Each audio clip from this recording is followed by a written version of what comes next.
Hello friends. तो आज के इस लेक्चर में हम लोग बात करने वाले हैं क्लास 12th का चैप्टर 4th का एक और नए टॉपिक के बारे में जिसका नाम है मूविंग कॉइल गैल्वेनोमीटर। इस चैप्टर का 14 नंबर का टॉपिक है और आज के इस लेक्चर में हम लोग जानेंगे कि गैल्वेनोमीटर होता क्या है, ये किस प्रिंसिपल के ऊपर वर्क करता है, गैल्वेनोमीटर को कब हम लोग अमीटर की तरह यूज़ करते हैं और कब हम लोग वोल्टमीटर की तरह यूज़ करेंगे। इन सभी चीज़ों के बारे में आज हम लोग बात करने वाले हैं इस लेक्चर में, और साथ ही हम लोग ये जानने वाले हैं कि गैल्वेनोमीटर को बनाया कैसे जाता है और ये काम कैसे करता है। तो इन सभी चीज़ों के बारे में जानने वाले हैं। तो चलिए स्टार्ट करते हैं। तो गैल्वेनोमीटर क्या होता है? एक डिवाइस होता है। गैल्वेनोमीटर क्या होता है? एक डिवाइस होता है जो कि क्या करता है, किसी भी इलेक्ट्रिक सर्किट में जो करंट फ्लो होता है उसको डिटेक्ट करता है यानी कि उसको मेज़र करता है, हमको बताता है कि उस सर्किट में इलेक्ट्रिक करंट फ्लो हो रहा है। या इसी को ऐसे बोल सकते हैं दूसरे तरीके से, it is an instrument used for detection and measurement of a small electric current end voltage. Galvanometer एक ऐसा डिवाइस, एक ऐसा इंस्ट्रूमेंट है जिसका यूज़ स्मॉल इलेक्ट्रिक करंट या फिर स्मॉल वोल्टेज को डिटेक्ट करने के लिए या मेज़र करने के लिए यूज़ किया जाता है। कभी कभी ऐसा होता है जो इलेक्ट्रिक सर्किट होता है उसमें बहुत ही स्मॉल अमाउंट में इलेक्ट्रिक करंट फ्लो होता है या इलेक्ट्रिक पोटेंशियल होता है, उसको हम लोग डायरेक्टली एक्सपीरियंस नहीं कर पाते हैं या वोल्ट मीटर या अमीटर के थ्रू मेज़र नहीं कर पाते, बट उसमें कुछ ना कुछ इलेक्ट्रिक करंट फ्लो होता है। तो उस सिचुएशंस में गैल्वेनोमीटर का यूज़ करके हम लोग डिटेक्शंस के थ्रू हम लोग बता सकते हैं कि उसमें करंट फ्लो हो रहा है। अब चलिए आगे बात करते हैं गैल्वेनोमीटर के प्रिंसिपल की। इससे पहले वाले लेक्चर में हम लोगों ने जाना था कि कोई भी कंडक्टर है, लूप है, उसको जब भी हम लोग मैग्नेटिक फील्ड में रख देते हैं या उसके ऊपर मैग्नेटिक फील्ड अप्लाई करते हैं और उस कॉइल में, जिस लूप की बात कर रहा हूँ उस कॉइल को हम लोग मैग्नेटिक फील्ड में पुट कर देते हैं, उसमें करंट फ्लो करवा कर, तो वो क्या करने लगता है, रोटेट करने लगता है, जिससे उसमें टॉर्क प्रोड्यूस होता है। बस उसी प्रिंसिपल के ऊपर ये बेस्ड है गैल्वेनोमीटर। तो उसी चीज़ को यहाँ पर लिखा हुआ है, a current carrying coil placed in magnetic field experiences a current dependent torque which tends to rotate the coil and produced angular deflection। तो यहाँ पर वही चीज़ बोला गया है, कोई भी कॉइल को जब हम लोग मैग्नेटिक फील्ड में रख देते हैं और उसमें करंट फ्लो करवा देते हैं तो उसमें क्या जनरेट होता है, रोटेशन प्रोड्यूस होता है। रोटेशन के थ्रू यहाँ पर टॉर्क प्रोड्यूस होता है जिससे कि हमको डिफ्लेक्शन मिलता है। तो उसी चीज़ को यहाँ पर लिखा हुआ है, और शॉर्ट में यहाँ पर मैं ये बोल दिया हूँ, it is work based on principle of torque. जो गैल्वेनोमीटर जो है कौन से प्रिंसिपल के ऊपर काम करता है, प्रिंसिपल ऑफ टॉर्क। इस चीज़ को याद रखिएगा। चलिए आगे बात करते हैं हम लोग इसके कंस्ट्रक्शंस की, ये दिखता कैसे है, ये बनता कैसे है। तो अगर हम लोग ऊपर से देखें, यहाँ पर लिखा हुआ है, ये जो फिगर आप लोग देख पा रहे हैं, तो गैल्वेनोमीटर टॉप से ऐसे ही दिखता है, ऊपर से, टॉप व्यू ऑफ गैल्वेनोमीटर, जिसमें आप लोग देख पा रहे हैं स्केल है जिसमें यहाँ पर करंट का वैल्यू लिखा होता है, और ये पॉइंटर है जो एरो जैसा दिख रहा है आप लोगों को, और यहाँ पर मैग्नेटिक फील्ड अप्लाई किया गया है। ये मैग्नेट का एन पोल है या नॉर्थ पोल बोल सकते हो, ये मैग्नेट का एस पोल है मतलब साउथ पोल है। और यहाँ पर सेंटर में ये जो स्फेरिकल देख पा रहे हैं, ये सॉफ्ट आयरन का कोर है जिसके ऊपर बहुत सारे कॉइल्स को वाउंड कर दिया जाता है। तो ये आप स्ट्रेट लाइन देख पा रहे हैं, ये सभी क्या है, वाउंड है, कॉइल है। कॉइल को क्या किए हैं, सॉफ्ट आयरन के ऊपर वाउंड कर दिए हैं। और ये इसका सेंटर पॉइंट है। सेंटर पॉइंट को यहाँ पर पिवोट से पिवोट बोला जाता है। पिवोट का मतलब सेंटर पॉइंट ही है। और यहाँ पर ये जो स्फेरिकल शेप में आप लोग राउंड अप देख पा रहे हैं जिसको एसपी से डिनोट किया गया है। एसपी का मतलब होता है सस्पेंशन वायर। ये एक वायर होता है, सस्पेंशन वायर होता है, जिसको फास्फर ब्रोंज नाम के मटेरियल से बनाया जाता है। और आगे हम लोग जानेंगे कि फास्फर ब्रोंज क्या होते हैं, इसकी प्रॉपर्टीज़ क्या होती है, आगे इसके बारे में देखेंगे। अभी हम लोग गैल्वेनोमीटर के कंस्ट्रक्शंस के ऊपर फोकस करते हैं। और यहाँ पर ये नॉर्थ पोल है मैग्नेट का और ये साउथ पोल है मैग्नेट का, और आप लोग को पता है मैग्नेटिक फील्ड का डायरेक्शन क्या होता है, नॉर्थ टू साउथ होता है। और यहाँ पर जो मैग्नेटिक फील्ड है इसको हम लोग स्फेरिकल लिए हैं। तो इस मैग्नेट की वजह से यहाँ पर जो फील्ड प्रोड्यूस होता है इस डायरेक्शन में प्रोड्यूस होता है, जिसको यहाँ पर इस लाइन के द्वारा दिखाया गया, आप लोग देख पा रहे हैं। इसको बोला जाता है यूनिफॉर्म रेडियल मैग्नेटिक फील्ड कहा जाता है। ये जो लाइन देख पा रहे हैं इसको क्या कहा जाता है, यूनिफॉर्म रेडियल मैग्नेटिक फील्ड कहा जाता है। तो ये था टॉप व्यू। अब चलिए हम लोग इसको फ्रंट से देखते हैं। जब हम लोग इस गैल्वेनोमीटर को फ्रंट से देखते हैं तो हम लोग को यही जो डायग्राम है हम लोग को कुछ इस प्रकार देखने को मिलता है। जैसे कि आप लोग देख पा रहे हैं ये मैग्नेट है, मैग्नेट का नॉर्थ पोल है, ये साउथ पोल है। तो यहाँ पर जो मैग्नेट का जो शेप है, मैग्नेट का जो शेप है जहाँ पर कॉइल को रखे हैं जिनके बीच में, ये स्फेरिकल शेप में है, इसलिए इसको कॉनकेव पोल भी कहा जाता है। क्योंकि कॉनकेव मिरर क्या होता है, जो कि स्फेरिकल होता है। इस साइड पॉलिश्ड सरफेस होता है और इधर क्या होता है, रिफ्लेक्टिंग सरफेस होता है। तो बस ये भी वैसी है, इसलिए इसको क्या कहा जाता है, कॉनकेव पोल भी कहा जाता है जो मैग्नेट है उसको। और यहाँ पर जिस सॉफ्ट आयरन की बात कर रहे हैं वो इस प्रकार दिखता है जब हम लोग इसको फ्रंट से देखते हैं तो। और ये क्या है, सॉफ्ट आयरन सिलिंड्रिकल है। यहाँ पर सॉफ्ट आयरन का इसलिए यूज़ किया जाता है क्योंकि इसमें इलेक्ट्रिक करंट फ्लो करवाते हैं। इसके ऊपर जो कॉइल वाउंड है उसमें जब इलेक्ट्रिक करंट फ्लो करवाते हैं तो ये जो मटेरियल है सॉफ्ट आयरन है, ये बहुत ही स्ट्रॉन्ग मैग्नेटिक फील्ड प्रोड्यूस करता है, बहुत ही स्ट्रॉन्ग मैग्नेटिक फील्ड प्रोड्यूस करता है जब हम लोग इस कॉइल में इलेक्ट्रिक करंट फ्लो करवाते हैं। इस वजह से सॉफ्ट आयरन का यूज़ किया जाता है, बहुत जल्दी मैग्नेटाइज हो जाता है इस वजह से। और यहाँ पर ये आप लोग देख पा रहे हैं, ये पॉइंटर है और ये स्केल है। स्केल के थ्रू हम लोग को करंट का वैल्यू पता चलता है कि कितना करंट इसमें फ्लो हो रहा है। और यहाँ पर ये जो कॉइल है ये सॉफ्ट आयरन के ऊपर वाउंड है। और यहाँ पर एक जो कॉइल है यहाँ से इसको एक रॉड है जिसको हम लोग ज्वेल्ड बेयरिंग बोला जाता है, जिसके थ्रू इसको फिक्स कर दिया गया है। और यहाँ पर एक सस्पेंशन वायर लगा होता है जिसके थ्रू ये रोटेट हो सकता है। ये सस्पेंशन वायर जो होता है फ्लेक्सिबल होता है, जिसके थ्रू ये रोटेट करता है, तो इसके ऊपर कोई फ़र्क नहीं पड़ता है। और यहाँ पर ये जो है हेयर स्प्रिंग बोला जाता है। यही स्प्रिंग जो है क्या होता है, फ्लेक्सिबल होता है, जिससे कि ये उसको रोटेशन करने में मदद करता है। फिर ये रोटेट होके अपने इनिशियल पोजीशन में आ जाता है। फिर ये प्रोसेस जो है बार बार रिपीट होता है। यहाँ पर जब भी ये डिफ्लेक्शन होता है ये रोटेट होता है, फिर डिफ्लेक्ट होके ये वापस अपने पोजीशन में आता है। फिर ये यहाँ पर रिस्टोरिंग फोर्स के द्वारा फिर ये इनिशियल पोजीशन में आ जाता है। तो यहाँ पर जो स्प्रिंग लगा है उसी को यहाँ पर हेयर स्प्रिंग बोला गया है। और यहाँ पर जो ऑब्जेक्ट यूज़ किया गया है, जिसको बॉल या सॉफ्ट टिप बोल सकते हो, इसको बोला जाता है ज्वेल्ड ब्रिंग, जो कि इस पूरे सिस्टम को पकड़ के रखा हुआ है। और यहाँ पर पिवोट यही है, इसका जो सेंटर पॉइंट है उसको पिवोट बोला गया है। और यहाँ पर ये जो कॉइल है जिसको सॉफ्ट आयरन के ऊपर हम लोग वाउंड किए हैं, इससे इसको जिस रॉड पर फिक्स किया गया है यहाँ पर 2 टर्मिनल्स हम लोग यहाँ पर लिए हैं जिससे कि करंट को फ्लो करवा सकें, तो इसको बोला गया है टर्मिनल्स। तो आई होप इन दोनों डायग्राम में जितना पॉइंट आप लोग को यहाँ पर दिख रहा है, जितनी चीज़ें दिख रहे हैं, मैं सारा चीज़ एक्सप्लेन कर दिया और सभी पॉइंट में भी आप लोग को क्लियर हो गया होगा। अब चलिए आगे बात करते हैं। ये तो हो गई कंस्ट्रक्शंस की बात, ये कैसे दिखता है, इसमें कौन कौन सा टर्म्स हैं जिसको हम लोग को समझना ज़रूरी है, वो सारा चीज़ हम लोग देख लिए हैं। अब बात करते हैं ये काम कैसे करता है। जब भी हम लोग इलेक्ट्रिक करंट फ्लो करवाते हैं तो ये जो सुई जो है या फिर इंडिकेटर जो है या पॉइंटर जो है, ये कैसे डिफ्लेक्ट होके हमको वैल्यू देता है, ये कैसे वर्क करता है, तो इसके वर्किंग के बारे में जानते हैं। तो सबसे पहले यहाँ पर हम लोग कंसीडर कर लेते हैं इस कॉइल में जो करंट फ्लो हो रहा है उसको हम लोग आई कंसीडर कर लेते हैं। और ये जो कॉइल यहाँ पर हम लोग वाउंड किए हैं सॉफ्ट आयरन के ऊपर, इसकी जो साइड्स है उसको हम लोग ए और बी कंसीडर कर लेते हैं। बी को यहाँ पर हम लोग लेंथ कंसीडर कर सकते हैं और ए को हम लोग यहाँ पर विड्थ कंसीडर कर सकते हैं। और ए हम लोग यहाँ पर ये जो कॉइल है इसका एरिया को ए कंसीडर कर सकते हैं। एरिया मतलब ए इंटू बी हो जाएगा, एरिया ऑफ द कॉइल, क्योंकि लेंथ इंटू ब्रेड्थ होता है एरिया का डेफिनेशन। और यहाँ पर ये कॉइल को जो वाउंड किए हैं इसमें नंबर ऑफ कॉइल की अगर हम लोग बात करें, नंबर ऑफ टर्न्स बोलते हैं, वो है capital N, number of turns in the coil. अब अगर हम लोग इस कॉइल को जूम करके देखें, अगर हम लोग इस कॉइल को जूम करके देखें, इन सभी को हटा देते हैं तो इसका डायग्राम जो है हम लोग को कुछ इस प्रकार दिखेगा, इस प्रकार दिखेगा, आप लोग देख सकते हैं।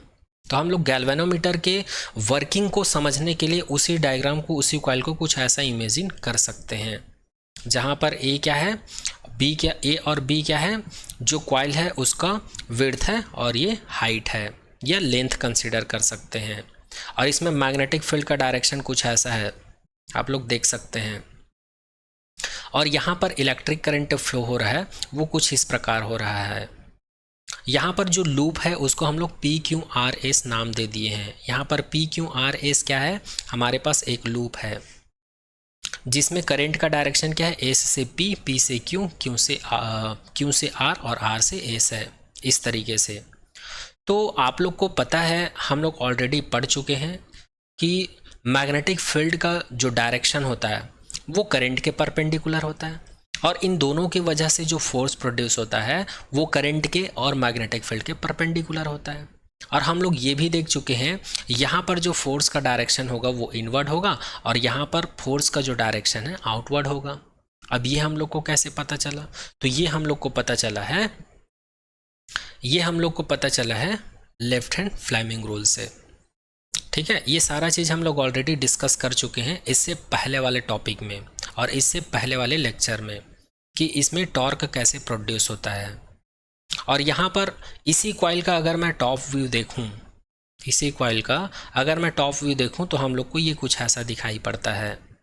और यहाँ पर ये जो है मैग्नेटिक फील्ड का डायरेक्शन है, और यहाँ पर ये जो डैश डैश डैश लाइन देख पा रहे हैं, ये कॉइल का नॉर्मल ड्रॉ कर दिए ताकि हम लोग को इस कॉइल का रोटेशन समझ में आ सके। तो नॉर्मल का भी एक डायरेक्शन है जिसको कैपिटल N से रिप्रेजेंट किया गया है, और यहाँ पर नॉर्मल के साथ साथ इसमें डाइपोल मोमेंट भी प्रोड्यूस हो रहा है जिसको कैपिटल M वेक्टर से डिनोट कर सकते हैं। और कैपिटल M जो मैग्नेटिक डाइपोल मोमेंट है इनके बीच, और जो मैग्नेटिक फील्ड है इनके बीच का एंगल कितना होता है, थीटा होता है। तो इस प्रकार से ये सारा कॉन्सेप्ट हम लोग इससे पहले वाले लेक्चर में कर चुके हैं, और एक फार्मूला डिराइव किए थे और वो फार्मूला क्या था, जो फार्मूला डिराइव किए थे वो फार्मूला था tau is equals to PAI sine theta था। बट यहाँ पर गैल्वेनोमीटर के केस में हमारे पास वन कॉइल नहीं है, हमारे पास N टर्म्स हैं, इसलिए हम लोग क्या कर लेते हैं, यहाँ पर N ले लेते हैं। तो इस सिचुएशंस में from above figure we can write expression for torque. Direct हम लोग टॉर्क का एक्सप्रेशन लिख सकते हैं, ऑलरेडी हम लोग डिराइव कर चुके हैं, tau is equal to NABI sine theta, ये हम लोग लिख सकते हैं। ठीक है, अब चलिए आगे बात करते हैं। Here theta is equal to 90 degree because the normal to the plane of the coil remains perpendicular to the find field B in all position. यहाँ पर theta is equals to 90 consider कर लेते हैं अभी। और यहाँ पर जो मैग्नेटिक फील्ड है, ये मैग्नेटिक फील्ड का जो डायरेक्शन है वो तो इसके परपेंडिकुलर है ही, ये ऑलरेडी मैं बता चुका हूँ। तो इन दोनों के बीच का एंगल क्या है, 90 डिग्री, इसलिए यहाँ पर इस वाले फॉर्मूले को हम लोग क्या लिख सकते हैं, tau is equals to NABI लिख सकते हैं। और इसी टाउ को हम लोग डिफ्लेक्टिंग टॉर्क भी बोल सकते हैं। तो यहाँ पर इसको मैं दे देता हूँ इक्वेशन नंबर 1। अब जब इसमें हम लोग करंट फ्लो करवाते हैं तो इसमें डिफ्लेक्शन प्रोड्यूस होता है, तो यहाँ पर टाउ क्या है, डिफ्लेक्शन है। बट डिफ्लेक्शन के साथ साथ यहाँ पर हम लोग को डिफ्लेक्शन एंगल भी मिलता है जिसको अल्फा से रिप्रेजेंट करते हैं। तो यहाँ पर एक रिस्टोरिंग टॉर्क भी प्रोड्यूस होता है। जैसे हम लोग इलेक्ट्रिक करंट फ्लो करवाते हैं तो इसमें रोटेशन होता है, रोटेशन इसलिए होता है क्योंकि इलेक्ट्रिक करंट फ्लो करवाते हैं, बट ये अपनी इनिशियल पोजीशन में आने का प्रयास भी करता है। तो ये अपने इनिशियल पोजीशन में आने के लिए जो टॉर्क प्रोड्यूस होता है, इसमें जो फोर्स लगाते हैं उसकी वजह से जो टॉर्क प्रोड्यूस होता है उसको रिस्टोरिंग टॉर्क कहते हैं। Restoring torque is set up in the coil due to the elasticity of the spring such that. और ये रिस्टोरिंग जो टॉर्क है ये किस वजह से प्रोड्यूस होती है, यहाँ पर जो स्प्रिंग लगा होता है, जिसकी प्रॉपर्टीज़ क्या होती है, ये फ्लेक्सिबल होता है या इलास्टिसिटी होता है, ऐसा बोल सकते हैं, उसकी वजह से। और ये जो रिस्टोरिंग टॉर्क है ये किसके ऊपर डिपेंड करता है, डिफ्लेक्टिंग एंगल के ऊपर डिपेंड करता है। करंट फ्लो करवाने से इस कॉइल में जितना ज़्यादा डिफ्लेक्शन होगा उतना ही इसमें रिस्टोरिंग टॉर्क इंक्रीज होगी। इसलिए यहाँ पर ये रिलेशन फाइंड आउट कर सकते हैं कि रिस्टोरिंग टॉर्क जो है डिफ्लेक्टिंग एंगल के क्या होगा, प्रोपोर्शनल होगा। मतलब करंट फ्लो करने से कॉइल में जितना ज़्यादा डिफ्लेक्शन होगा उसमें रिस्टोरिंग टॉर्क उतना ही प्रोड्यूस होगा। और इसको हम लोग लिख सकते हैं tau restoring is equal to K alpha लिख सकते हैं, जहाँ पर K कांस्टेंट है।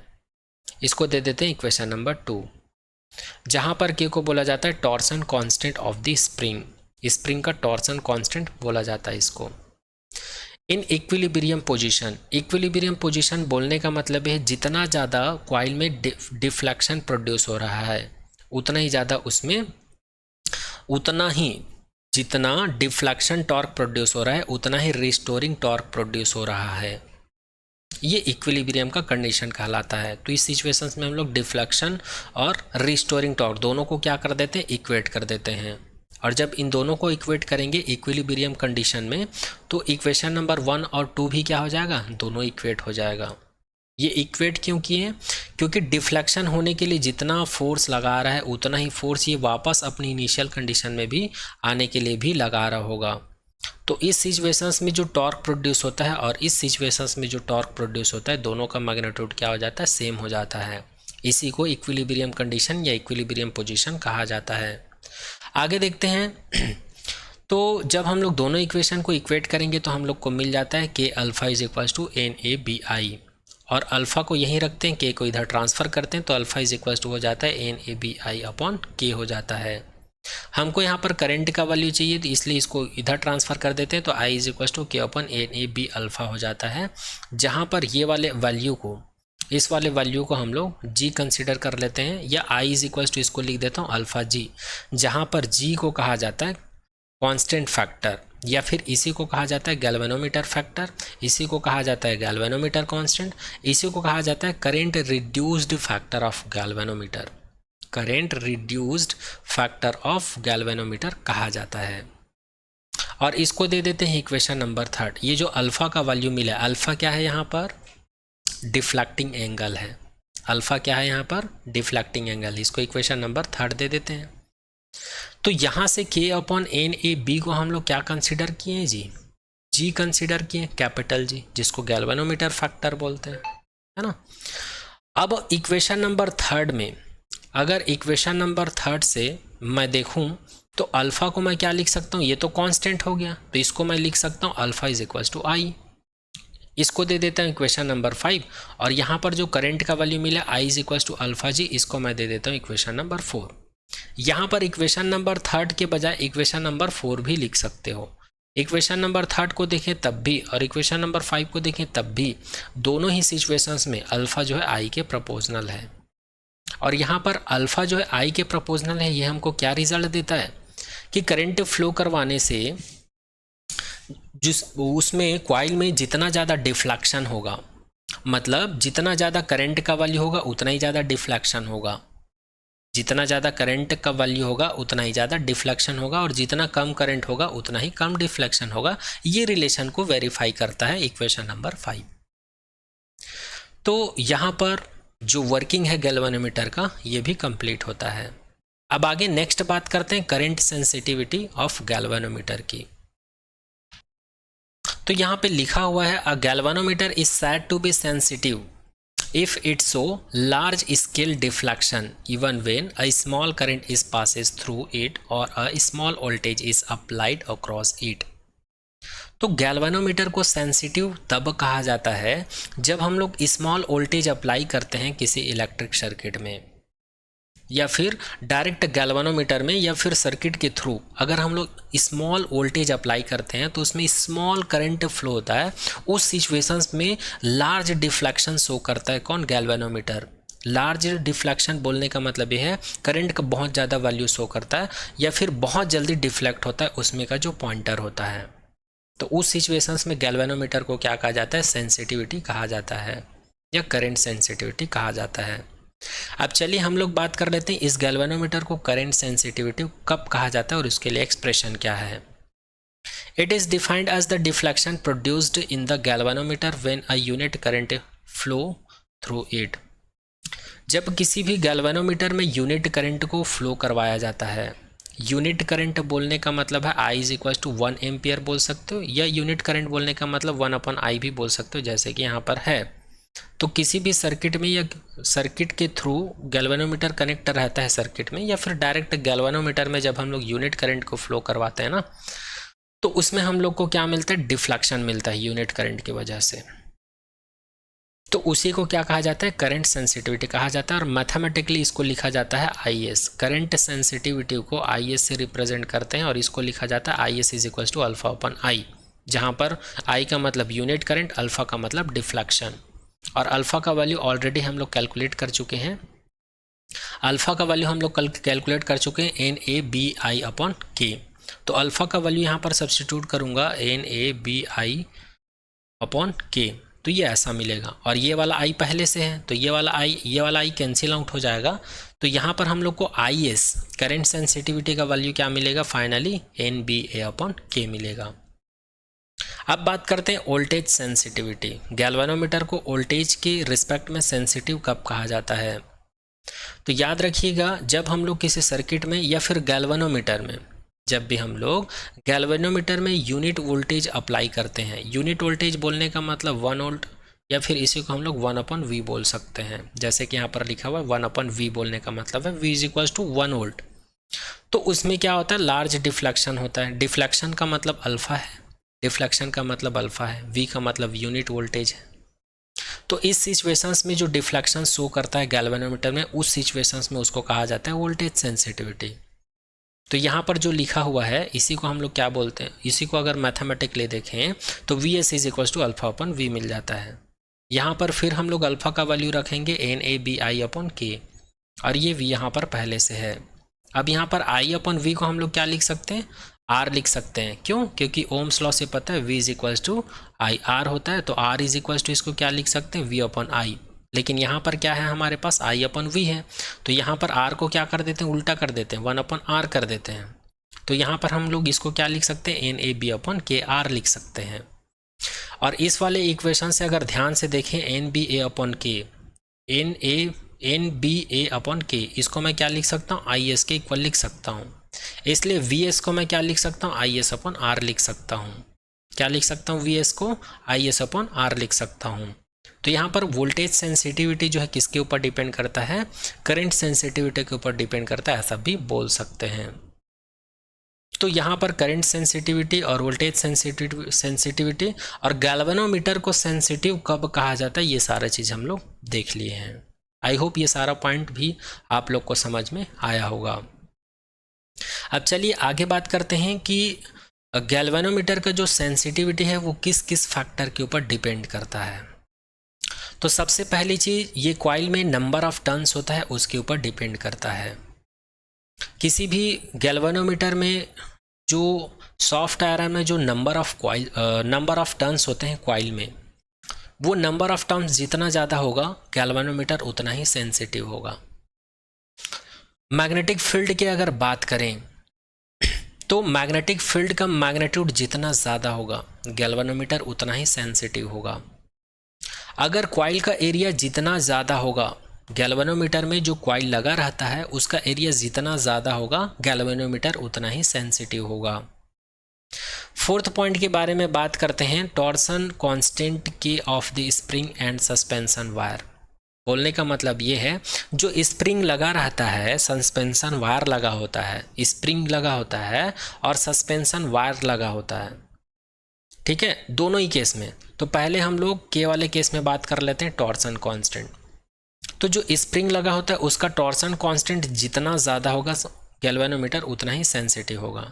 अब बात करते हैं स्प्रिंग या फिर सस्पेंशन वायर की। अगर सस्पेंशन वायर जितना अच्छा होगा, सस्पेंशन वायर जो कि किसका बना होता है, फास्फर ब्रोंज का बना होता है, वो जितना अच्छा होगा उतना ही ज़्यादा गैल्वेनोमीटर क्या होगा, सेंसिटिव होगा। तो यहाँ पर ये टॉपिक भी कंप्लीट होता है। यहाँ पर हम लोग क्या क्या देख लिए हैं, करंट सेंसिटिव ऑफ गैल्वेनोमीटर में करंट सेंसिटिविटी देखे हैं और वोल्टेज सेंसिटिविटी देखे हैं और इसका एक मैथमेटिकल एक्सप्रेशन देखे हैं। उसके बाद यहाँ पर देखे हैं कि गैल्वेनोमीटर का जो सेंसिटिविटी है किस किस फैक्टर के ऊपर डिपेंड करता है। तो नंबर ऑफ टर्न्स के ऊपर डिपेंड करता है, मैग्नेटिक फील्ड के ऊपर करता है, एरिया के ऊपर करता है, और जो स्प्रिंग लगा रहता है उसके टॉर्सन कांस्टेंट के ऊपर डिपेंड करता है, और सस्पेंशन वायर के ऊपर डिपेंड करता है। यहाँ पर मैं बार बार आप लोगों को एक चीज़ बोल रहा हूँ कि सस्पेंशन वायर को फास्फोर ब्रोंज मटेरियल का बनाया जाता है या बनाने के लिए इसका यूज़ किया जाता है। तो ये एक्चुअल में है क्या चीज़, तो इसके बारे में भी एक नज़र डाल लेते हैं। यहाँ पर नोट करके लिख दिया हूँ। आप लोग इसको एक बार रीड कर लीजिएगा, क्योंकि हो सकता है एमसीक्यू क्वेश्चन यहाँ से आ जाए। वैसे उतना इम्पोर्टेंट नहीं लग रहा है, लेकिन हम लोग स्टडी कर रहे हैं तो एक बार देख लेते हैं इसको क्या होता है। तो फास्फर ब्रोंज क्या होता है, ये ऑलरेडी मैं एक बार बता चुका हूँ कि एक मटेरियल होता है जिससे कि सस्पेंशन वायर बना होता है।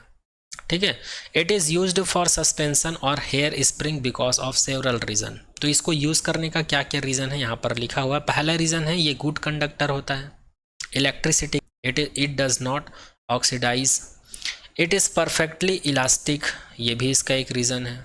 It has very little elastic after effect. Next है इट इज़ नॉन मैग्नेटिक, मतलब ये मैग्नेट के इफेक्ट में नहीं आता या मैग्नेटाइज नहीं होता है। Of all material it has the minimum value for restoring torque per unit twist. Per unit twist का बोलने का मतलब है स्मॉलेस्ट टॉर्सन कांस्टेंट के। जितने भी मटेरियल हैं उन सभी मटेरियल्स में अगर हम लोग फास्फर ब्रोंज को देखें तो इसके ऊपर जो रिस्टोरिंग टॉर्क है इसके यूनिट एरिया में वो क्या होता है, स्मॉलेस्ट होता है। किसका वैल्यू, टॉर्सन कांस्टेंट का जो वैल्यू होता है वो स्मॉलेस्ट होता है। तो ये भी एक रीज़न है फास्फर ब्रोंज को यूज़ करने का। ठीक है, ठीक है। और ये 6 वाला पॉइंट को एक बार और रिपीट कर देता हूँ। फास्फर ब्रोंज क्या होता है, इसके पास जो है अगर यूनिट रिस्टोरिंग टॉर्क के लिए हम लोग देखें किसका वैल्यू, टॉर्सन कांस्टेंट का वैल्यू, तो ये इसका क्या होता है, मिनिमम वैल्यू होता है। ये भी एक रीज़न है इसको यूज़ करने का। ठीक है, चलिए आगे बात करते हैं advantage of moving coil galvanometer. तो गैल्वेनोमीटर को यूज़ करने के क्या क्या एडवांटेज हैं। It can measure small voltage and current, ये बहुत बड़ा एडवांटेज है। गैल्वेनोमीटर से हम लोग स्मॉल वोल्टेज स्मॉल करंट को मेज़र कर सकते हैं और ये एक्यूरेट मेज़रमेंट देता है हमको। और इसके ऊपर स्ट्रॉन्ग मैग्नेटिक फील्ड का कोई इफेक्ट नहीं पड़ता है। ठीक है, it can be highly sensitive through increase the number of turns magnetic field area and torsion constant. ये बहुत ज़्यादा सेंसिटिव होता है गैल्वेनोमीटर। जब हम लोग नंबर ऑफ टर्न्स को बढ़ा देते हैं, मैग्नेटिक फील्ड को बढ़ा देते हैं, उसके एरिया कॉइल जो यूज़ होता है उसके एरिया को बढ़ा दें, या फिर उसमें जो सस्पेंशन वायर होता है उसके टॉर्सन कांस्टेंट को हम लोग इंक्रीज कर दें तो ये गैल्वेनोमीटर के क्या हैं, एडवांटेज है। चलिए आगे बात करते हैं, आगे देखते हैं डिसएडवांटेज की। तो इसका फर्स्ट डिसएडवांटेज है ये बहुत जल्दी डैमेज हो जाता है। It's sensitiveness can not be change, और इसका जो सेंसिटिविटी है उसको चेंज नहीं किया जा सकता। हम लोग कह सकते हैं कि गैल्वेनोमीटर का सेंसिटिविटी को तो बढ़ाया जा सकता है लेकिन डिक्रीज नहीं किया जा सकता, इसको हम लोग ऐसे समझ सकते हैं। ठीक है, क्योंकि number of turns, magnetic field कुछ भी रहे, गैल्वेनोमीटर तो सेंसिटिव होगा ही। स्मॉल से स्मॉल करंट को या फिर स्मॉल से स्मॉल वोल्टेज को भी वो क्या कर देगा, डिटेक्ट कर देगा, वहीं इसकी सेंसिटिविटी कहलाती है। ठीक है, तो it's sensitiveness can not be changed. Next है इट्स हेयर स्प्रिंग और suspension wire is burn when high voltage और करंट इज अप्लाइड। जब गैल्वेनोमीटर में बहुत ज़्यादा मात्रा में करंट वोल्टेज अप्लाइड कर देते हैं तो स्प्रिंग या सस्पेंशन वायर क्या हो जाता है, जल जाता है, बर्न हो जाता है। गैल्वेनोमीटर के अगर सिंबल की बात करें तो किसी किसी बुक में आप लोग को ऐसा सिंबल देखने को मिलेगा और किसी किसी बुक में ऐसा सिंबल देखने को मिलेगा। ऐसा सिंबल देखने को मिलता है, इसका रीज़न ये है कि गैल्वेनोमीटर एक रेजिस्टेंस का भी वर्क करता है। जैसे कि हम लोग देखे थे ना, जैसे कि ये एक बैटरी है तो बैटरी के साथ एक इंटरनल रेजिस्टेंस भी काम करता है, तो ऐसा देखे थे, बस वैसे ही ये इसका सिंबल होता है। किसी किसी बुक में ये वाले सिंबल का यूज़ करते हैं, किसी किसी बुक में इस वाले सिंबल का यूज़ करते हैं। तो ये है गैल्वेनोमीटर का सिंबल। अब बात करते हैं कि गैल्वेनोमीटर को कब हम लोग अमीटर की तरह यूज़ करते हैं और कब वोल्टमीटर की तरह यूज़ करते हैं। तो याद रखिएगा, सबसे पहले हम लोग बात करते हैं conversion of galvanometer into an ammeter. Galvanometer को हम लोग अमीटर की तरह कब यूज़ कर सकते हैं। तो इस सिचुएशंस में हम लोग क्या करते हैं, गैल्वेनोमीटर के साथ एक रजिस्टेंस को पैरेलल में कनेक्ट कर देते हैं। यदि आप लोग को एग्ज़ाम में पूछा जाए कि गैल्वेनोमीटर को यदि हम लोग अमीटर की तरह यूज़ करना चाहते हैं तो उसके लिए क्या कंडीशन है, तो कंडीशन याद रखना, हम लोग की एक रजिस्टर को पैरेलल कॉम्बिनेशन में क्या कर देते हैं, गैल्वेनोमीटर से कनेक्ट कर देते हैं। फिर हमारा जो गैल्वेनोमीटर है अमीटर की तरह वर्क करने लगता है। तो इस चीज़ को याद रखिएगा। जैसे कि यहाँ पर डायग्राम दिखाया गया है, कंसिडर कर लेते हैं ये गैल्वेनोमीटर है, इससे हम लोग एक रजिस्टर एस को, यहाँ पर इसको एस लिखा गया है, इसी को संट कहा जाता है। क्या कहा जाता है? संट कहा जाता है। इसको याद रखिएगा। कोई भी रजिस्टर है, जब उस रजिस्टर को किसी गैल्वेनोमीटर के साथ पैरेलल कॉम्बिनेशन में कनेक्ट कर देते हैं, तब उस रजिस्टर को क्या कहा जाता है? संट कहा जाता है। और जब हम लोग किसी रजिस्टर को गैल्वेनोमीटर के साथ पैरेलल कॉम्बिनेशन में कनेक्ट कर देते हैं, तो ये गैल्वेनोमीटर जो है अमीटर की तरह बिहेव करने लगता है। अब हम लोग यहाँ पर मैथमेटिकली अगर निकालें कि इस रजिस्टेंस का वैल्यू क्या होगा, यहाँ पर जो करंट फ्लो हो रहा है आई जी, इसका वैल्यू क्या होगा, तो उसको निकालने के लिए मैथमेटिकल ट्रीटमेंट देखना पड़ेगा। तो उसके लिए हम लोग क्या कर लेते हैं, कंसिडर कर लेते हैं इस सर्किट में आई करंट फ्लो हो रहा है, और ये करंट जो है इधर से फ्लो होता है और इधर फ्लो होता है, ये 2 पार्ट्स में डिवाइड हो जाता है। इधर जो करंट फ्लो होता है उसको आई जी कंसिडर कर लेते हैं, और इधर जो करंट फ्लो हो रहा है उसको, टोटल करंट में से आई जी करंट इधर चला गया, बचा हुआ करंट क्या होगा, इधर जाएगा, तो इसको आई माइनस आई जी कंसिडर कर लेते हैं। और ये करंट जो है यहाँ से ऐसे होते होते होते होते यहाँ पर आएगा। फिर यहाँ पर इधर से आई जी करंट आ रहा है, इधर से आई माइनस आई जी करंट आ रहा है, तो दोनों क्या हो जाएगा, ऐड हो जाएगा। तो यहाँ पर इधर से आ रहा है आई जी करंट और इधर से आ रहा है plus I minus I ji current, तो यहाँ पर आई जी और आई जी कैंसिल आउट हो जाएगा। फिर यहाँ पर हमको वही करंट मिल जाएगा, जो करंट हम लोग इधर से दे रहे थे वही करंट यहाँ पर हम लोग को फाइनली मिल जाएगा। तो ये रहा इसका सर्किट डायग्राम, किसका, conversion of galvanometer into an ammeter का। जहाँ पर कैपिटल जी का मतलब है resistance of galvanometer, I G का मतलब है current with which galvanometer gives full scale deflection. I G का मतलब ये है गैल्वेनोमीटर में जो डिफ्लेक्शन होता है ना करंट का, उसका वैल्यू है। या फिर बोल सकते हैं गैल्वेनोमीटर में जो डिफ्लेक्शन दिखाता है तो वो करंट की वजह से दिखाता है ना, तो गैल्वेनोमीटर में जो करंट का वैल्यू दिखाता है वो है आई जी का वैल्यू। और यहाँ पर 0 से लेकर आई ये है is the required current range of the ammeter. ये जब गैल्वेनोमीटर को हम लोग जब अमीटर की तरह यूज़ करते हैं तो उसका रेंज है ये 0 टू आई का वैल्यू कुछ भी हो सकता है, 1 एम्पियर, 2 एम्पियर, 5 एम्पियर, कुछ भी हो सकता है। तो 0 से लेकर ये क्या बताता है, करंट का गैल्वेनोमीटर में रेंज बताता है। और एस का मतलब क्या है, ये एक रेजिस्टेंस है, लेकिन उसी रेजिस्टेंस को संट इसलिए कहा जाता है क्योंकि गैल्वेनोमीटर से हम लोग पैरेलल में कनेक्ट कर दिए हैं, जिसकी वजह से गैल्वेनोमीटर अमीटर की तरह बिहेव करेगा। और आई माइनस आई जी को कहा जाता है current through the shunt. I minus क्या है, यहाँ पर संट में फ्लो होने वाली करंट है, I minus I G. As galvanometer and shunt are connected in parallel, so potential difference across the galvanometer sorry for that, potential difference across the shunt. यहाँ पर चूंकि गैल्वेनोमीटर और जो रजिस्टर है दोनों पैरेलल कॉम्बिनेशन में है, तो यहाँ पर पोटेंशियल डिफरेंस क्या होगा, दोनों का सेम होगा। जो पोटेंशियल यहाँ पर है वही पोटेंशियल यहाँ पर भी होगा, जो पोटेंशियल यहाँ पर है वही पोटेंशियल यहाँ पर भी होगा। इसलिए यहाँ पर बोला जा रहा है कि गैल्वेनोमीटर का जो पोटेंशियल डिफरेंस होगा वही पोटेंशियल डिफरेंस कहाँ पर होगा, संट पर भी होगा। तो यहाँ पर हम लोग कंसिडर कर लेते हैं इसको, गैल्वेनोमीटर में जो पोटेंशियल डिफरेंस है उसको वीजी कंसिडर कर लेते हैं, और संट में जो पोटेंशियल डिफरेंस है इसको वीएस कंसिडर कर लेते हैं। अब चूंकि हम लोग को पता है V is equal to I R होता है, बट गैल्वेनोमीटर में जो करंट फ्लो हो रहा है उसको आई जी कंसिडर किए हैं, और जो रजिस्टेंस है उसको जी कंसिडर किए हैं, इसलिए वी जी को हम लोग क्या लिख देते हैं, आई जी इंटू में कैपिटल जी। और यहाँ पर क्या है, वी एस है। अब यहाँ पर आई के जगह पर क्या है, जो रजिस्टर संट है इसमें जो करंट फ्लो रहा है वो क्या है, आई माइनस आई जी है। और यहाँ पर जो रजिस्टेंस है वो कितना कंसिडर किए, एस कंसिडर किए, इसलिए हो जाएगा I minus I G is equal I G bracket में और इनटू में एस हो जाएगा। अब हमको संट का वैल्यू चाहिए इसलिए इसको इधर ट्रांसफ़र कर देते हैं, तो एस इज इक्वल टू क्या मिल जाएगा, I ji upon I minus I जी मिल जाएगा ब्रैकेट में और कैपिटल जी मिल जाएगा। तो ये हो गया संट का वैल्यू। यहाँ से हम लोग इस रजिस्टर का वैल्यू कैलकुलेट कर सकते हैं इस फॉर्मूले से। अच्छा, इस वाले फॉर्मूले से और क्या निकाल सकते हैं, ये आई जी हो गया, इसको हम लोग क्या लिख सकते हैं, I S minus I G S लिख सकते हैं। और यहाँ पर आई जी एस को जब इधर ट्रांसफ़र करूँगा तो ये हो जाएगा I G G plus I G S is equal to I S हो जाएगा।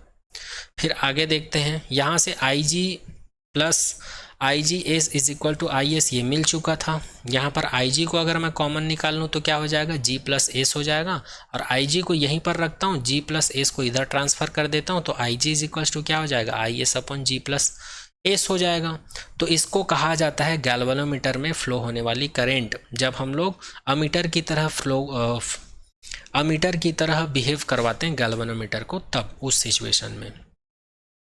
तो याद रखिएगा, जब भी आप लोगों को एग्जाम में क्वेश्चन पूछा जाए कि जब हम लोग किसी रेजिस्टेंस को पैरेलल में कनेक्ट कर देते हैं गैल्वेनोमीटर में, तो उसमें जो बहने वाली करंट है गैल्वेनोमीटर में, इस सिचुएशंस में जो फ्लो होने वाली करंट का वैल्यू है उसको निकालने के लिए हम लोग इस वाले फॉर्मूले का यूज़ करेंगे। और रेजिस्टेंस का वैल्यू निकालने बोला जाए या फिर शंट का वैल्यू निकालने बोला जाए, तब हम लोग इस वाले फॉर्मूले का यूज़ करेंगे। आई होप ये सारा पॉइंट आप सभी को समझ में आ रहा होगा। अब चलिए बात करते हैं इफेक्टिव रेजिस्टेंस की।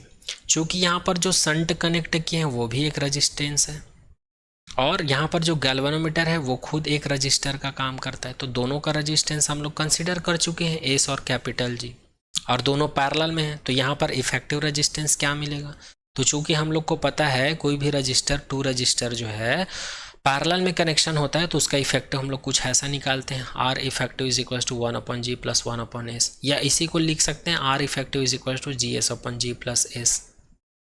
ठीक है, G प्लस एस। और यहाँ से हमको ये समझ में आ रहा है, चूँकि हम लोग को इफेक्टिव रेजिस्टेंस जो है पैरेलल कॉम्बिनेशन में क्या मिलता है, मिनिमम मिलता है। इफेक्टिव रेजिस्टेंस क्या मिलता है, मिनिमम मिलता है। इस वजह से हम लोग यहाँ पर बोल सकते हैं कि जो अमीटर का जो रेजिस्टेंस है वो गैल्वेनोमीटर के रेजिस्टेंस से कम होगा, या फिर गैल्वेनोमीटर का जो रेजिस्टेंस है वो अमीटर के रेजिस्टेंस से ज़्यादा होगा। इसीलिए बोला जाता है अमीटर हैज़ लो रेजिस्टेंस। इसीलिए बोला जाता है कि अमीटर के पास क्या होता है, अमीटर के पास क्या होता है जी, लो रेजिस्टेंस होता है, और वोल्ट मीटर के पास क्या होता है, हाई रेजिस्टेंस होता है।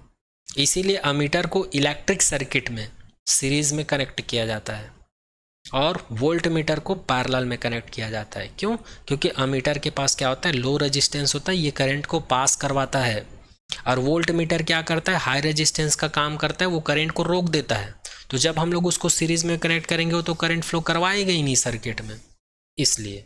और यहाँ से ये प्रूफ भी हो गया कि यहाँ पर जो इफेक्टिव रेजिस्टेंस है इसका वैल्यू कम होता है गैल्वेनोमीटर के रेजिस्टेंस के कंपैरिजन में, और यहाँ पर जो इफेक्टिव रेजिस्टेंस है ये क्या है, ये अमीटर के रेजिस्टेंस को ही डिफाइन करता है। ठीक है, तो ऐसा हम लोग बोल सकते हैं, और ऐसा इसलिए बोल रहे हैं क्योंकि इफेक्टिव रेजिस्टेंस का वैल्यू पैरेलल कॉम्बिनेशन में हम लोग को कम मिलता है। ये आप लोग ऑलरेडी पढ़ चुके हैं, इफेक्टिव रेजिस्टेंस का वैल्यू मिनिमम मिलता है हमको पैरेलल कॉम्बिनेशन में, और मैक्सिमम मिलता है सीरीज कॉम्बिनेशन में, और यहाँ पर पैरेलल कॉम्बिनेशन है इसलिए इफेक्टिव रेजिस्टेंस का वैल्यू मिनिमम होगा। और जब इफेक्टिव रेजिस्टेंस का वैल्यू मिनिमम होगा, वहीं किसका है, अमीटर का रेजिस्टेंस होगा, अमीटर का रेजिस्टेंस होगा, इसलिए ये वर्ड यहाँ पर लिखा हुआ है। अच्छा, यदि आप लोग को एग्जाम में शंट क्या होता है ये पूछ दिया जाए, तब आप लोग क्या लिखेंगे, तो याद रखिएगा, a shunt is a low resistance which is connected in parallel with galvanometer to protect it from strong current.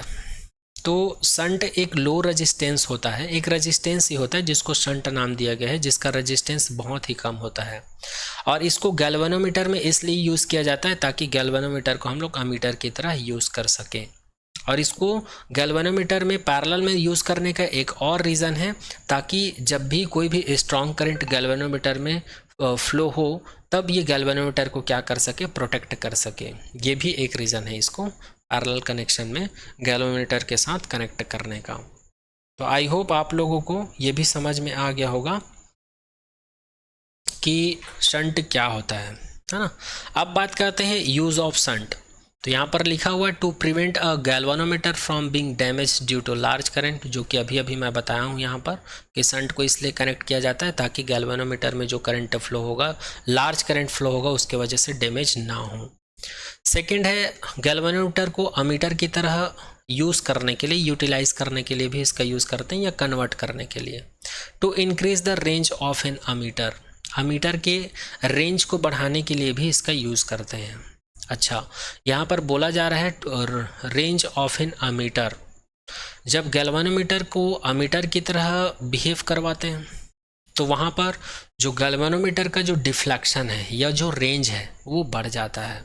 तो उस रेंज को बढ़ाने के लिए भी किसका यूज़ करते हैं, शंट का यूज़ करते हैं। अब ये टॉपिक यहाँ पर कंप्लीट होता है कन्वर्जन ऑफ गैल्वेनोमीटर। अब बात करते हैं conversion of galvanometer into a voltmeter.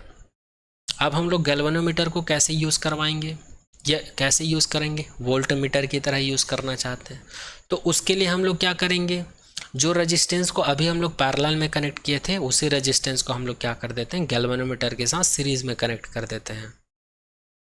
तो हम लोग को सर्किट जो है कुछ ऐसा दिखाई देगा। कंसीडर कर लेते हैं ये गैल्वेनोमीटर है और इसके साथ में ये रजिस्टर है, दोनों को सीरीज में कनेक्ट कर दिए हैं और इधर से जो करंट फ्लो हो रहा है वो IG करंट फ्लो हो रहा है। अब ये क्या बन गया, एक वोल्टमीटर बन गया जिसका पोटेंशियल क्या है, A और B।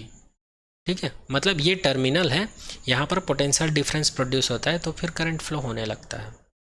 ठीक है, चलिए आगे बात करते हैं, इसके कुछ डेरिवेशंस हैं या फॉर्मूलेस हैं उसके बारे में। तो अभी जो सर्किट देखें उसमें कैपिटल G का मतलब गैल्वेनोमीटर, IG का मतलब गैल्वेनोमीटर में फ्लो होने वाला करंट, 0 से V का मतलब है, इसको हम लोग वोल्टमीटर का रेंज बोल सकते हैं। जब गैल्वेनोमीटर जो है वोल्टमीटर की तरह बिहेव करेगा ना तो ये उसकी रेंज को बताता है। और कैपिटल R का मतलब है resistance, which is resist the current to safe limit IG।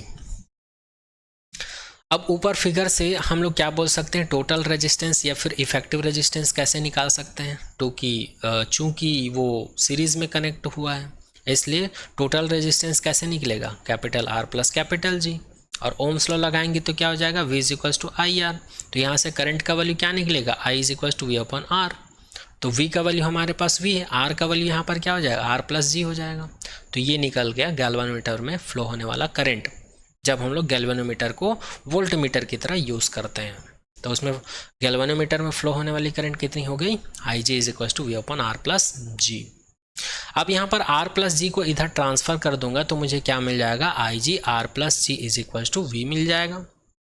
यहाँ पर इसको ब्रैकेट को ओपन करूँगा तो IG R is equal to V minus IG G मिल जाएगा। R का वैल्यू निकालना है तो IG को इधर ट्रांसफ़र करूँगा तो मुझे मिल जाएगा R is equal to V minus IG G upon IG मिल जाएगा। अब यहाँ पर IG को कॉमन निकालूंगा ऊपर में तो IG is equal to V upon IG minus G हो जाएगा और ये IG कैंसिल आउट हो जाएगा। तो फाइनली इसको मैं लिख सकता हूँ capital R is equal to V upon IG minus capital G लिख सकता हूँ। तो ये मिल गया इफेक्टिव रेजिस्टेंस, इफेक्टिव रेजिस्टेंस का वैल्यू किसमें, जब हम लोग किसी रेजिस्टेंस को गैल्वेनोमीटर के साथ क्या कर दिए, सीरीज में कनेक्ट कर दिए हैं। और यहाँ पर ये हमको ये बताता है, यहाँ पर G का जो वैल्यू है R से कम होता है और अभी हम लोग किसकी बात कर रहे हैं, वोल्टमीटर की। इसलिए ये वाला जो इफेक्टिव रेजिस्टेंस का वैल्यू जो है किसका वैल्यू बताएगा, वोल्टमीटर की रेजिस्टिविटी को डिफाइन करेगा, सॉरी रेजिस्टिविटी बोल डाला, रेजिस्टेंस को डिफाइन करेगा। जिस प्रकार अमीटर वाले केस में R इफेक्टिव जो है अमीटर के रेजिस्टेंस को डिफाइन कर रहा था, उसी प्रकार वोल्ट मीटर वाले केस में ये जो कैपिटल R है ये वोल्ट मीटर के रेजिस्टेंस को डिफाइन करेगा और कैपिटल G गैल्वेनोमीटर के रेजिस्टेंस को डिफाइन करेगा। तो इस वाले रिलेशन से हम लोग बोल सकते हैं कि इफेक्टिव रेजिस्टेंस का वैल्यू ज़्यादा होगा गैल्वेनोमीटर के रेजिस्टेंस के कंपैरिजन में। क्यों, क्योंकि यहाँ पर सीरीज कॉम्बिनेशन है, पहला रीज़न ये है, सीरीज कॉम्बिनेशन में इफेक्टिव रेजिस्टेंस या टोटल रेजिस्टेंस का वैल्यू हमेशा ज़्यादा होता है, पहला रीज़न ये है। दूसरा रीज़न है ये रिलेशन, यहाँ पर देख सकते हो G का वैल्यू नेगेटिव है, R का वैल्यू पॉजिटिव है। इसका मतलब यहाँ पर कैपिटल G का वैल्यू बहुत ज़्यादा स्मॉल होगा comparison to the effective resistance, मतलब वोल्टमीटर के रेजिस्टेंस के। इसीलिए बोला जाता है वोल्टमीटर क्या होता है, voltmeter has higher resistance. Voltmeter जो है हाई रेजिस्टेंस का काम करता है जब किसी सर्किट में हम लोग इसको सीरीज में कनेक्ट कर देते हैं। इसीलिए वोल्टमीटर को किस में कनेक्ट किया जाता है, पैरेलल में कनेक्ट किया जाता है। आप लोग देखे होंगे बहुत सारे सर्किट में वोल्टमीटर को हमेशा पैरेलल में कनेक्ट किया जाता है, वो इसी वजह से है क्योंकि सीरीज़ में कनेक्ट करेंगे तो वो करंट फ्लो होने ही नहीं देगा उसमें, सर्किट में। इस वजह से यहाँ पर नोट पॉइंट लिखा हुआ, इस पर नज़र डाल लेते हैं। V is said to be ideal when they have R is equals to infinite. यहाँ पर वोल्ट मीटर जो है इसको आइडियल वोल्ट मीटर कहा जाता है जब इसका रेजिस्टेंस की प्रॉपर्टी क्या हो जाती है, इनफाइनाइट हो जाती है या बहुत ज़्यादा हो जाती है। याद रखिएगा, वोल्ट मीटर को आइडियल वोल्ट मीटर तब कहा जाता है जब इसका रेजिस्टेंस का वैल्यू क्या हो जाए, बहुत ज़्यादा हाई हो जाए, बहुत ज़्यादा हाई या इनफाइनाइट हो जाए। इनफाइनाइट का मतलब बहुत ज़्यादा वैल्यू, ठीक है। और आगे बात करते हैं, सेकेंड पॉइंट में लिखा हुआ है ammeter is said to be ideal when they have R is equals to 0। Ammeter बोलने का मतलब जिसको A से रिप्रेजेंट करते हैं, तो अमीटर को आइडियल अमीटर तब कहा जाता है जब इसकी रेजिस्टेंस के वैल्यू क्या हो जाए, मिनिमम हो जाए। मिनिमम मतलब लगभग 0 के इक्वल हो जाए।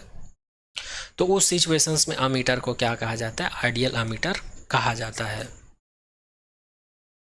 तो यहाँ पर आज के इस लेक्चर का सारा टॉपिक कंप्लीट होता है और इस लेक्चर के साथ, इस टॉपिक के साथ आपका ये चैप्टर का थ्योरी सेक्शन भी कंप्लीट होता है इस चैप्टर का।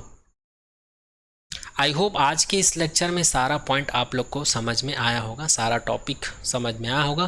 फिर भी अगर आप लोग को कुछ डाउट रह जाता है तो आप लोग कमेंट सेक्शन में कमेंट कर दीजिएगा, मैं रिप्लाई ज़रूर करूँगा। तो मिलते हैं आने वाले नेक्स्ट लेक्चर में। Thank you so much to all.